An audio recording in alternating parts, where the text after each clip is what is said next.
Question Srirama సుగ్రీవుల మైత్రి ఇలా ఏర్పడింది.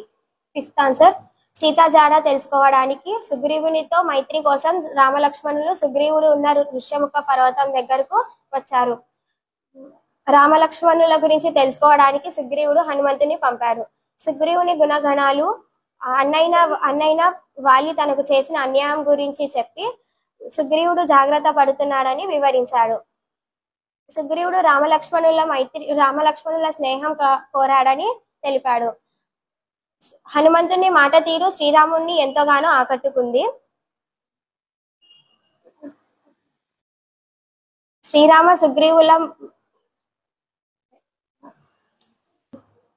శ్రీరామ హనుమంతుణ్ణి ప్రశంసిస్తూ తమ వృత్తాంతాన్ని తెలుపమని లక్ష్మణుడికి ఆదేశం ఇచ్చాడు.